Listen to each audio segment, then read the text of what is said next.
ನಮಸ್ಕಾರ ಸ್ನೇಹಿತರೆ, ಇವತ್ತಿನ ದಿನ ನಾವು ತುಂಬ ರುಚಿಕರವಾದಂತಹ ತುಂಬ ಟೇಸ್ಟಿಯಾದಂತಹ ದಾವಣಗೆರೆ ಸ್ಪೆಷಲ್ ಆದಂತಹ ಮಿರ್ಚಿ ಮಂಡಕ್ಕಿ. ಇವತ್ತು ಸಂಡೇ ಸ್ಪೆಷಲ್ ಆಗಿ ನಮ್ಮ ದಾವಣಗೆರೆ ಸ್ಟೈಲ್ನಲ್ಲಿ ಯಾವ ರೀತಿ ಒಗ್ಗರಣೆ ಮಂಡಕ್ಕಿ ಮಿರ್ಚಿ ಮಾಡ್ತಾರೆ ಅನ್ನೋದು ತಿಳಿಸ್ಕೊಡ್ತಾ ಇದ್ದೀನಿ. ಬನ್ನಿ ಯಾವ ರೀತಿ ಅಂತ ನೋಡೋಣ.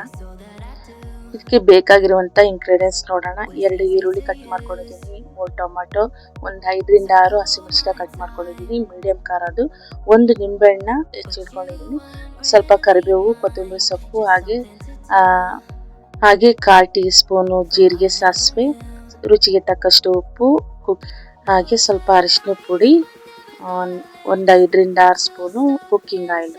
ಬನ್ನಿ ಮಾಡೋದು ನೋಡೋಣ. ಮೊದಲಿಗೆ ಗ್ಯಾಸ್ ಹಚ್ಬಿಟ್ಟು ಒಂದು ಪ್ಯಾನ್ ಇಟ್ಕೊಂಡಿದ್ದೀನಿ. ಆಲ್ರೆಡಿ ಎಣ್ಣೆ ಕಾಯ್ಲಿಕ್ಕೆ ಇಟ್ಟಿದ್ದೆ. ಸಾಸಿವೆ ಜೀರಿಗೆ ಹಾಕೊಳ್ಳೋಣ್ರಿ. ನೆಕ್ಸ್ಟು ಕರಿಬೇವು ಸೊಪ್ಪು, ಹಸಿಮೆಣಸಿಕಾಯಿ ಹಾಕೊಳ್ಳೋಣ್ರಿ. ನೋಡ್ರಿ, ಚೆನ್ನಾಗಿ ಫ್ರೈ ಆಗಬೇಕು.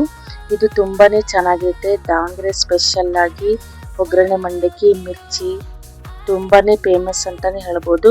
ಉತ್ತರ ಕರ್ನಾಟಕದಲ್ಲಿ ಕೂಡ ಮಾಡ್ತಾರೆ ಇದು ಒಗ್ಗರಣೆ ಮಂಡಕ್ಕಿ ಮಿರ್ಚಿನ, ಅಲ್ಲಿ ಕೂಡ ತುಂಬಾನೇ ಫೇಮಸ್. ನೆಕ್ಸ್ಟ್ ಈರುಳ್ಳಿ ಕೂಡ ಸೇರಿಸ್ಕೊಳ್ಳಂದ್ರೆ ಚೆನ್ನಾಗಿ ಸ್ವಲ್ಪ ಬ್ರೌನ್ ಕಲರ್ ಬರೋ ತನಕ ನಾವು ಎಣ್ಣೆಲಿ ಫ್ರೈ ಮಾಡ್ಕೊಳ್ಳಂದ್ರೆ. ಇದು ಬೆಳಗಿನ ಬ್ರೇಕ್ಫಾಸ್ಟ್ಗೆ ಹಾಗೂ ಈವ್ನಿಂಗ್ ಸ್ನ್ಯಾಕ್ಸ್ ಆಗಿ ಮಾಡ್ಕೋಬಹುದು. 10 ನಿಮಿಷದಲ್ಲೇ ಮಾಡ್ಕೋಬಹುದು ಒಗ್ಗರಣೆ ಮಂಡಕ್ಕಿ ಮಿರ್ಚಿನ. ನೋಡಿ, ನೆಕ್ಸ್ಟ್ ಟೊಮೊಟೊನ ಸೇರಿಸ್ಕೊಳ್ತಾ ಇದ್ದೀನಿ. ಇದು ಕೂಡ ಚೆನ್ನಾಗಿ ಮಿಕ್ಸ್ ಮಾಡ್ಕೊಳ್ಳಂದ್ರೆ. ಟೊಮೊಟೊ ಸ್ವಲ್ಪ ಚೆನ್ನಾಗಿ ಬೇಯಿಸ್ಕೊಳ್ಬೇಕು, ಒಗ್ಗರಣೆಲ್ಲೇ ಫ್ರೈ ಮಾಡ್ಕೊಳ್ಳಂದ್ರೆ. ನೆಕ್ಸ್ಟ್ ರುಚಿಗೆ ತಕ್ಕಷ್ಟು ಉಪ್ಪು, ಒಂದು ಅರ್ಧ ಸ್ಪೂನು ಅರಿಶಿನ ಪುಡಿನ ಸೇರಿಸ್ಕೊಳ್ತಾ ಇದ್ದೀನಿ. ಅದು ಚೆನ್ನಾಗಿ ಎಣ್ಣೆ ಬಿಡ್ಕೋಬೇಕು ಕಣ್ರಿ, ಅಲ್ಲಿ ತನಕ ನಾವು ಫ್ರೈ ಮಾಡ್ಕೋಬೇಕು. ಒಗ್ಗರಣೆ ಚೆನ್ನಾಗಿ ಸ್ವಲ್ಪ ಬೇಯಬೇಕು. ಇದು ಬೇಯೋಷ್ಟರಲ್ಲಿ ನಾವು ಮಂಡಕ್ಕಿನ ಒಂದು ದೊಡ್ಡ ಪಾತ್ರೆಯಲ್ಲಿ ನೀರನ್ನು ಸೇರಿಸ್ಕೊಂಡಿದ್ದೀನಿ. ಅದರಲ್ಲಿ ನಾನು ಮಂಡಕ್ಕಿನ ನೋಡ್ರಿ ಒಂದು ಮರದಲ್ಲಿ ಹಾಕ್ಕೊಂಡು ಈ ರೀತಿ ಮೇಲಿಂದು ಮಂಡಕ್ಕಿ ಮಾತ್ರ ನಾವು ಪಾತ್ರೆಯಲ್ಲಿ ಹಾಕೊಳ್ತಾ ಬರಬೇಕು. ಅದರಲ್ಲಿ ಸ್ವಲ್ಪ ಏನಾದರೂ ಕಡ್ಡಿ ಏನಾದ್ರು ಇದ್ರೆ ಅದು ಮರದಲ್ಲೇ ಉಳ್ಕೊಳ್ಳುತ್ತೆ. ನೋಡ್ರಿ, ಎಲ್ಲಾನು ಈ ರೀತಿ ನಾನು ಮಂಡಕ್ಕಿನ ತೋಯಿಸ್ಕೊಂಡು ಚೆನ್ನಾಗಿ ಹಿಂಡ್ಕೊಂಡು ಒಂದು ತಾಟಲ್ಲಿ ಹಾಕೊಂಡಿದ್ದೀನಿ. ನೋಡ್ರಿ, ಈ ರೀತಿ ಮಂಡಕ್ಕಿನ ತೋಯಿಸ್ಕೋಬೇಕು. ನೆಕ್ಸ್ಟ್ ಇದನ್ನ ಒಗ್ಗರಣೆಯಲ್ಲಿ ಕಲಿಸ್ಕೊಳ್ಳಂದ್ರೆ, ಚೆನ್ನಾಗಿ ಮಿಕ್ಸ್ ಮಾಡ್ಕೊಳ್ಳಂದ್ರೆ. ಸೇಮ್ ಹೋಟೆಲ್ ಸ್ಟೈಲು ದಾವಣಗೆರೆಯಲ್ಲಿ ಎಲ್ಲ ಇದೇ ರೀತಿನೇ ಮಾಡೋದು ಒಗ್ಗರಣೆ ಮಂಡಕ್ಕಿನ. ತುಂಬಾನೇ ಟೇಸ್ಟಿ ಇರುತ್ತೆ ಕಣ್ರಿ. ಮತ್ತೆ ಮತ್ತೆ ಮಾಡಬೇಕು ಅನಿಸುತ್ತೆ, ಮತ್ತೆ ಮತ್ತೆ ತಿನ್ಬೇಕು ಅನಿಸುತ್ತೆ, ಅಷ್ಟು ಚೆನ್ನಾಗಿರುತ್ತೆ, ತುಂಬ ರುಚಿಕರವಾಗಿರುತ್ತೆ. ನೋಡಿ, ಚೆನ್ನಾಗಿ ಮಿಕ್ಸ್ ಮಾಡ್ಕೊಳ್ಳಂದ್ರಿ. ಹಾಗೆ ಹೊಸಬ್ರು ಯಾರೆಲ್ಲ ನಮ್ಮ ಚಾನಲ್ ನೋಡ್ತಾ ಇದ್ದೀರೋ ಪ್ಲೀಸ್ ಸಬ್ಸ್ಕ್ರೈಬ್ ಆಗಿ. ಹಾಗೆ ನಮ್ಮ ಚಾನಲ್ಗೆ ಯಾರೆಲ್ಲ ಸಬ್ಸ್ಕ್ರೈಬ್ ಆಗಿದ್ದೀರೋ ಅವರಿಗೆಲ್ಲರಿಗೂ ತುಂಬ ಧನ್ಯವಾದಗಳು.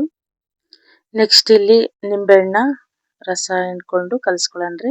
ಒಂದು ನಿಂಬೆಹಣ್ಣ ಕಟ್ ಮಾಡ್ಕೊಂಡಿದ್ದೆ, ಹಾಗೆ ಸ್ವಲ್ಪ ಕೊತ್ತಂಬರಿ ಸೊಪ್ಪು ಹಾಕೊಂಡು ಚೆನ್ನಾಗಿ ಮಿಕ್ಸ್ ಮಾಡ್ಕೊಳ್ಳಂದ್ರಿ. ಕೊತ್ತಂಬರಿ ಸೊಪ್ಪು ನಿಂಬೆಹಣ್ಣು ಹಾಕೋದ್ರಿಂದ ಟೇಸ್ಟ್ ತುಂಬಾನೇ ಚೆನ್ನಾಗಿರುತ್ತೆ. ಮಂಡಕ್ಕಿನ ಒಂದು ಸೈಡಲ್ಲಿ ಇಟ್ಬಿಟ್ಟು ನೆಕ್ಸ್ಟ್ ಇಲ್ಲಿ ಕಡಲೆ ಹಿಟ್ಟನ್ನ ನಾನು ತಗೊಂಡಿದ್ದೀನಿ ಮಿರ್ಚಿ ಮಾಡ್ಲಿಕ್ಕೆ. ನೋಡ್ರಿ, ಸ್ವಲ್ಪ ಒಂದು 5ರಿಂದ 6 ಮಿರ್ಚಿ ಆಗುತ್ತೆ ಅಷ್ಟರ ಮಟ್ಟಿಗೆ ನಾನು ತಗೊಂಡಿದ್ದೀನಿ ಮಾತ್ರ ಹಿಟ್ಟು. ಅದಕ್ಕೆ ಸ್ವಲ್ಪ ಒಂದು ಚಿಟಿಕೆ ಅಷ್ಟು ಸೋಡಾ, ಒಂದು ಸ್ವಲ್ಪ ಉಪ್ಪು, ಸ್ವಲ್ಪ ಜೀರಿಗೆನ ಹಾಕೋಬಿಟ್ಟು ಚೆನ್ನಾಗಿ ಮಿಕ್ಸ್ ಮಾಡ್ಕೋಬೇಕು.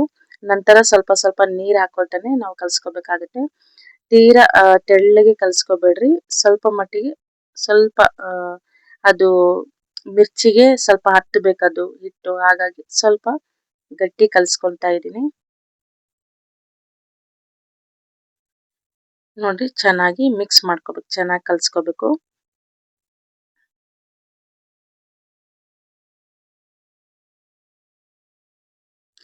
ನೆಕ್ಸ್ಟ್ ನೋಡ್ರಿ, ನಾನು ಮೆಣಸಿಕಾಯಿನ ತುದಿಯಲ್ಲಿ ಸ್ವಲ್ಪ ಅರ್ಧ ಕಟ್ ಮಾಡ್ಕೊಂಡಿದ್ದೀನಿ. ಈ ರೀತಿ ಇರಬೇಕು. ನೆಕ್ಸ್ಟ್ ಗ್ಯಾಸ್ ಹಚ್ಬಿಟ್ಟು ಒಂದು ಪ್ಯಾನ್ ಇಡಂದ್ರೆ, ಸನ್ಫ್ಲವರ್ ಆಯಿಲ್ ಹಾಕೊಳಂದ್ರಿ.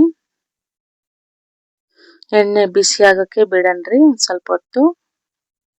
ನೋಡ್ರಿ, ಸ್ವಲ್ಪ ಮೀಡಿಯಂ ಫ್ಲೇಮ್ ಇಟ್ಕೊಂಡೆ ನಾವು ಮಿರ್ಚಿನ ಕರ್ಕೋಬೇಕಾಗುತ್ತೆ. ನೋಡ್ರಿ, ನಾನು ಮಿರ್ಚಿ ಹಾಕೋದು ಅದು ವಿಡಿಯೋ ಸ್ಕಿಪ್ ಆಗಿದೆ, ಏನು ತಿಳ್ಕೊಬೇಡಿ.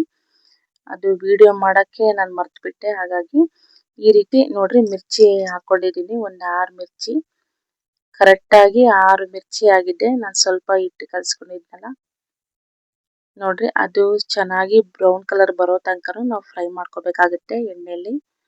ಮೀಡಿಯಂ ಫ್ಲೇಮು ಅಥವಾ ಲೋ ಫ್ಲೇಮಲ್ಲಿ ನಾವು ಫ್ರೈ ಮಾಡ್ಕೋಬೇಕು. ನೋಡ್ರಿ, ಒಂದು ಲೋ ಫ್ಲೇಮಲ್ಲಿ ಇಟ್ಕೊಂಡು ನಾವು ಒಂದು 10 ನಿಮಿಷನಾದ್ರೂ ಬೇಯಿಸ್ಕೋಬೇಕು, ಫ್ರೈ ಮಾಡ್ಕೋಬೇಕು.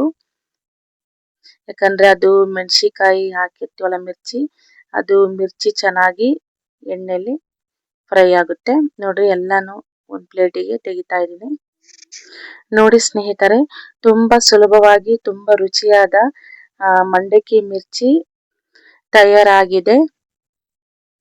ನೀವು ಕೂಡ ಒಮ್ಮೆ ಟ್ರೈ ಮಾಡಿ ನೋಡಿ ಯಾವ ರೀತಿ ಬಂದಿದೆ ಅಂತ ಕಮೆಂಟ್ ಬಾಕ್ಸ್ ಅಲ್ಲಿ ತಿಳಿಸಿ ಸ್ನೇಹಿತರೆ. ಈ ರೆಸಿಪಿ ಇಷ್ಟ ಆಯ್ತಂದ್ರೆ ಲೈಕ್ ಮಾಡಿ, ಶೇರ್ ಮಾಡಿ, ಹಾಗೆ ನಮ್ಮ ಚಾನಲ್ಗೆ ಸಬ್ಸ್ಕ್ರೈಬ್ ಆಗೋದನ್ನ ಮಾತ್ರ ಮರೆಯಕ್ಕೆ ಹೋಗ್ಬೇಡಿ. ಹೀಗೆ ನಮ್ಮ ರೆಸಿಪಿ ನೋಡ್ತಾ ಇರಿ. ನೆಕ್ಸ್ಟ್ ರೆಸಿಪಿಗಳೊಂದಿಗೆ ಸಿಗೋಣ ಸ್ನೇಹಿತರೆ. ಬಾಯ್.